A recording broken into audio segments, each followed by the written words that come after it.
Hey guys, welcome back to Clownfish TV. This is Kneon, not here with Geeky Sparkles. In this video, we're going to talk about the comic book industry, and man, things have gone from bad to worse. I actually have pulled up on the screen a bunch of articles about comic shops closing, and there have been a lot of comic shop closures over the past couple of years, especially since the pandemic. I mean, that definitely hastened the demise of the direct market for a number of reasons. Shops were closed down because they weren't allowed to be open. We had one of the biggest disruptors being Diamond, basically deciding that they were going to shut the entire comic book industry down, and that took out shops too. And a lot of comic shop owners are getting older. Some of them taking the opportunity to just nope out. A lot of these guys are in their 50s, 60s, 70s. They're like, yeah, there's not much of a future in this. I'm going to nope out. But like, look, the direct market's already been decimated, right? And now we've got the situation with Diamond. Diamond Distribution, Diamond Comics, filing for bankruptcy. For those of you who've been following this story, I think it was about a month ago, they filed for Chapter 11. They're restructuring the business. They're selling off some divisions, and they're trying to shake people down for money now, I guess. They're trying to get paid. They owe a bunch of publishers money. And this is going to be, I believe, the first domino that gets knocked over that is going to eventually lead to massive amounts of publishers and shops closing. We're not going to see it right away. And I do believe, Marvel and DC, those guys are going to be fine. They're bankrolled by Disney and Warner. They're going to be fine. A lot of the bigger publishers already jumped ship to Lunar and Penguin. They're going to be fine. But so many of these smaller publishers that have relied on Diamond are not going to be fine. And so many shops that relied on Diamond are not going to be fine, especially if Diamond is trying to shake them down for money, which Rich Johnston here says is going on. And this kind of reminds me of the financial crisis in 2008, where we saw the first dominoes, or at least the public was aware of the first dominoes getting knocked over in early 2008. And then you kind of watched them go throughout the summer. And then by fall, all these retailers were going out of business. And I feel that's a feeling I have. It's a gut. It's my spider sense. I feel like that is what is going to happen here. We're not going to see the full effects of Diamond's decisions and its how it impacts the industry for several months yet, because a lot of these places are going to hold out for a few months, or hold on as long as they can without getting paid or whatever it is. But eventually, if they can't find a workaround, they will go out of business, because it's going to happen. And some of these places were already hanging on by their fingertips, right? Like during the pandemic, I know several comic book publishers only stayed in business because they took out the PPP loans, which were forgiven, and that money is long gone. And several comic shops only, were hanging on because there's pivoting. They were selling, cards or tabletop games. They're selling online and not doing as much in-store sales. And if that's the case, like, why you need a shop, right? If you're selling online, you don't actually need a storefront.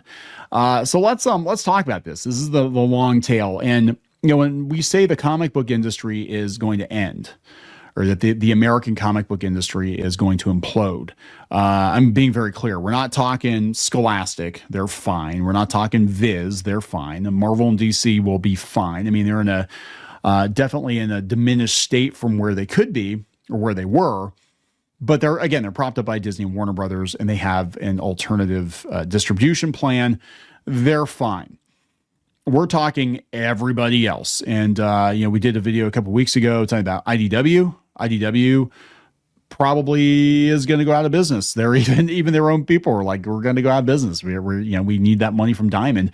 And I don't think people realize, and this came out during the pandemic too, just how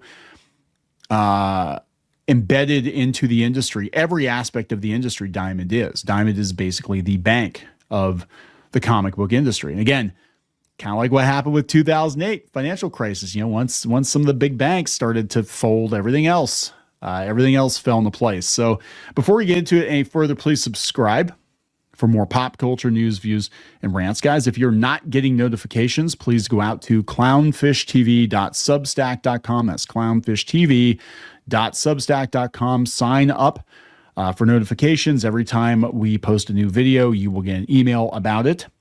thank you very much for that. So let's start with, again, Rich Johnston's actually been covering this, and he's been doing a good job. I mean, for all the talk about him being a rumor monger and whatever, he certainly does have his biases, and he certainly does monger rumors. But he's been on top of the financial situation with Diamond, and so he put a couple articles out. This first one is talking about how there's more money owed by Diamond Comics to more people and publishers. So it's coming out. We did a video before about all the publishers that were owed tons of money, right? And Penguin Random House in particular was owed like $1 million or some ridiculous amount of money. So apparently they owe $46 million total to publishers and vendors. It impacts artists, authors, illustrators, and senior staff salaries. Damn. Notable unpaid debts include Avatar Press, Oni Press, Dark Horse Comics, which apparently they're shutting down their digital now, and I don't know if it's a result of this and Dark Horse is owned by Embracer Group now. So they're kind of like, maybe they have a little more stability. I don't know. Embracer Group's not in a good place right now either. Many others in the industry. So he goes through and he lists some of the individuals that are owed money, which that surprises me.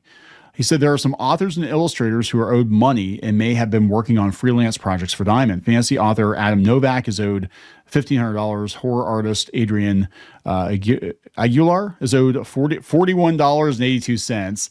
Illustrator Giovanni Cabrera is owed $1,200. We got staff Nancy Romer, $3,500. Purchasing manager Stuart Schreck, $1,900. Chief procurement officer Timothy J. Lanigan owed $8,000. So they're not paying their salaries either. Is that what's going on? So I'm going to tell you what happened to me. I used to freelance. I've actually worked with several different Disney licensees over the years. That was the thing I did. I was like a licensed Disney artist. And so I worked on a bunch of different licensed Disney books. Sometimes I was credited, sometimes I was not credited. One of the things we worked on extensively was actually Gemstone, which was owned by Jeppy, which is part of Diamond, Gemstone Publishing. So back in the 2000s, my wife and I were doing a bunch every month. We were just cranking out Gemstone comics. We were going through recoloring, retouching European stories. They would bring them out. We would, clean them all up. And God, I've got hard drives full of like so many Disney stories we were involved in, right? It was fun. I mean, we liked it. Didn't pay a whole lot, but it was extra money. I worked a day job at the time, but yeah, pretty much like everything that went through Gemstone, like a lot of it, we had our fingers in it. And one day the checks stopped coming. Like they paid like clockwork every month. And it usually was like 6 months after we turned in invoice in or whatever, we'd get check. And they were great. And then, like I said, one day the checks stopped coming and we found out that was not unique. Pretty much everybody who worked for Gemstone stopped getting paid. And this went on for months and there was no explanation. Finally, I did get a phone call from my editor who said, yeah, we're having financial problems. We're going to have to cut people loose for now. And my understanding, talking to people, was it was because Jeppy had this museum he opened, and he basically was robbing Peter to pay Paul. He wasn't paying his people so he could open the Jeppy Museum in Baltimore or whatever. And that whole thing, I don't even know if that's around anymore, but yeah, that sucked. And they owed us like thousands of dollars. There's some people that were owed a lot more money, but this is nothing new. Like Diamond has been run like this for at least a decade or two. Like, it's just like, I think basically what happened was Diamond never recovered from the 90s, from the crash. And they've just been, kind of coasting on fumes. But here's some publishers that are owed money. We have Boom is owed almost $800,000. Dynamic Forces, $158,000. Action Lab, which I'm shocked they're still in business. They weren't paying people, and I have to wonder, what's going on with that. $14,000. Benitez Productions, $2,000. Floating World Comics, $5,000. American Mythology Press, $43,000. First Factory, it was a software company, $118,000. It's also notable many of the amounts listed on the top 30 debtors list have been revised. Lunar was slated as being almost $500,000 in the hole. They're owed $545,000. Titan Publishing was owed. Oh, they actually upped the amount. So Titan Publishing was $357,000. Now they're owed $410,000. Udon, who we have friends over at Udon. Hi, Matt, if you're listening. Udon was initially listed at $202,000. Now they're talking $285,000 owed to Udon. Damn. Diamond UK is listed as being owed over $2 million. Other notable non-disputed debts include Avatar Press. He puts that first. Avatar Press, which owns Bleeding Cool. I don't think people realize Avatar owns Bleeding Cool. $36,000. Valiant's owed $5,000, but they said Alien Books, who run Valiant these days, is owed $63,000. And there's actually, they put a statement out. Oni Press, $179,000. Dark Horse, $70,000. Image, $25,000. Massive, $40,000. Mad Cave, $61,000. Chip Zdarsky himself, $3,000. Fantagraphics, $92,000. Fantagraphics had to run a Kickstarter about 10 years ago just to stay in business. And I think they only made like $200,000 on that. So this is going to hurt. Tomorrow's Publishing, $62,000. Blue Yonder, $96,000. Keenspot. We used to be part of Keenspot. We used to run Shadowbinders on Keenspot about 10 years ago, 12 years ago. They're owed $56,000. Tokyo Pop, $10,000. Zenoscope, $68,000. I'm looking at some of the bigger ones here. So many. Paper Cuts, $10,000. You know what I'm saying? Humanoids, $8,000. Blaze, $20,000. And so how Diamond works is you solicit your book, they collect the money, and then eventually after your book ships, you get it like months later. So this is revenue that these companies need to stay in business, right? And it's being tied up by Diamond. And I know Valiant put out a statement. This is coming from Fandom Pulse. They said that they had to lay off their editor-in-chief.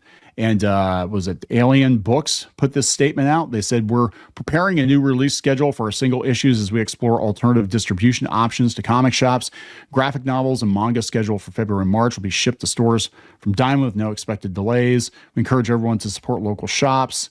We're doing crowdfunders. We're going to be launching an online store soon to sell directly to readers, et cetera, et cetera. And that's what I think a lot of these companies, if they can survive this, are going to have to do. They're going to have to sell direct to consumer. And because Diamond, you can't rely on Diamond. Some of them just aren't big enough to get into Lunar or Penguin. So now, apparently, Diamond is shaking down comic shops. They're making demands of comic book stores in the wake of their bankruptcy. This is, again, coming from Rich Johnston. As part of the Chapter 11 bankruptcy, as well as all the money they owe people, they also listed $22 million in debt from people who owe them, $1 million of which is labeled as doubtful or uncollectible accounts. They also listed 11 million debts over 90 days old, 6 million of which seem unrecoverable. One might note that if they could recover that entire amount, 33 million, it would go a long way to coming out of bankruptcy. Yeah, these are shops probably that are hanging on by their fingertips, aren't paying their bills. Not that they aren't trying. Bleeding Cool is aware of a number of comic book stores that have suddenly received surprise demands for payment of unpaid invoices dating back to last year.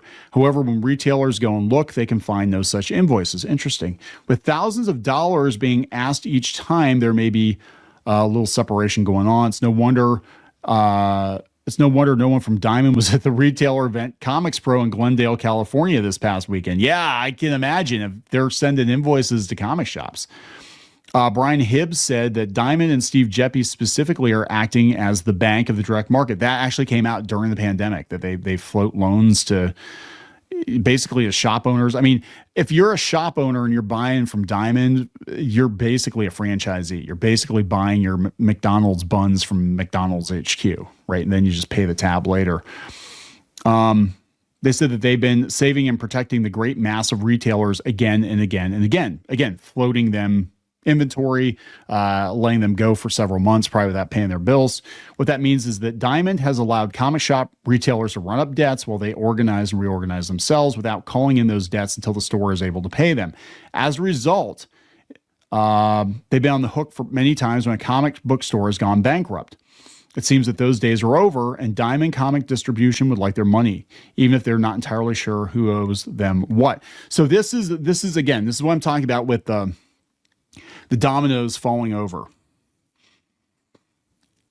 if the comic shops can't get inventory, or they have to pay, or they're forced to pay Diamond now for things they might have bought like a year ago, that's not sustainable. It was never sustainable. I mean, that's what I'm getting from this, is like this whole system was never sustainable. It just sounds like Diamond was pushing money around to try to keep shops in business because they like shops, or they don't want the shops to go out or whatever. But they're pushing money around from the publishers. They're pushing money around from the stores, and now it's time to pay the piper. And we're finding out this whole model doesn't work, and it probably hasn't worked for a very long time.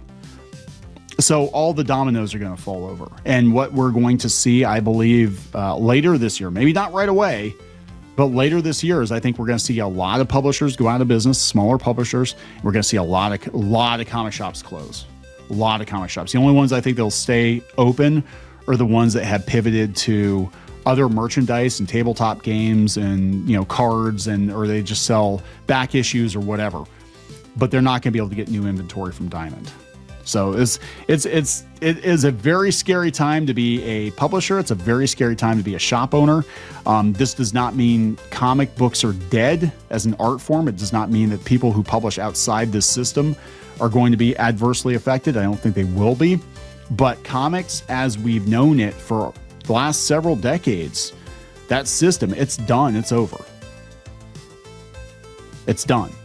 So we'll see what happens. I'm going to wrap it up. Please subscribe. We'll talk later.